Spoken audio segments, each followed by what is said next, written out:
Breaking news, Ukrainians told to charge everything as power grid hit by Russia. Ukraine's national energy company has urged citizens to charge everything by 7 o'clock, 4 o'clock GMT Thursday because of expected power cuts caused by Russian missile strikes. Energy plants were hit by Russian missiles again on Wednesday, part of a wave of such strikes since 10 October. Outages of up to 4 hours at a time will affect the whole country on Thursday, grid operator Ukrenergo said. Phones, power banks, torches and batteries need to be charged, it urged. The operator also appealed to Ukrainians to stock up with water and ensure they have charge everything.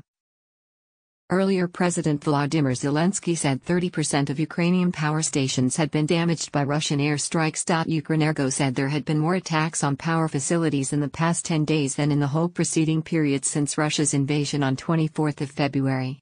Tomorrow we will apply controlled, calculated consumption restrictions, which we have to do, to ensure the system functions in a balanced way, its statement said on social media. Ukrenergo said restrictions tomorrow we will apply controlled, calculated consumption restrictions, which we have to do, to ensure the system functions in a balanced way, and advise citizens to check the regional network operators' websites to see where and when exactly.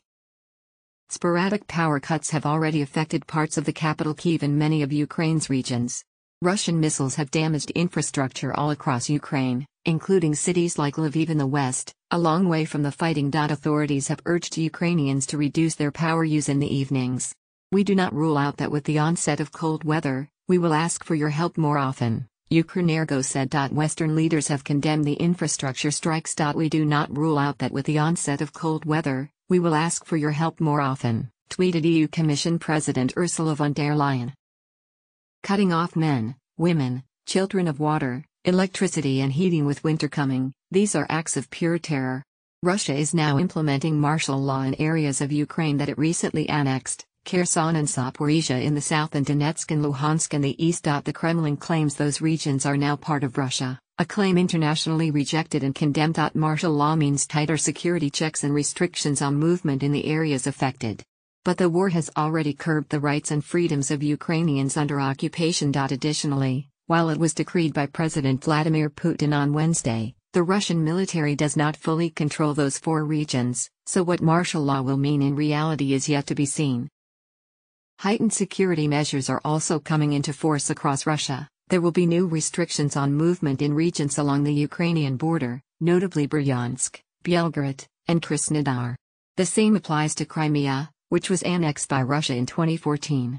U.S. President Joe Biden said Vladimir Putin was running out of options in Ukraine. It seems his only tool available to him is to brutalize individual citizens in Ukraine to try to intimidate them into capitulating, he said. Russia is moving tens of thousands of civilians and Russian-appointed officials out of the Kherson region, as advancing Ukrainian troops close in on the regional capital.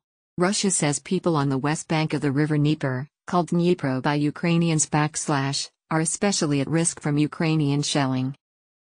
The region's Moscow-installed head, Vladimir Saldo, said all Russian-appointed departments and ministries would cross the river, along with some 50 to 60,000 civilians. But Ukrainian officials have questioned whether large numbers of people are actually being evacuated, suggesting that images of a crowd assembled by the river are largely for show. Ukraine has called on residents to ignore the Russian move. The transfer or deportation of civilians by an occupying power from occupied territory is considered a war crime.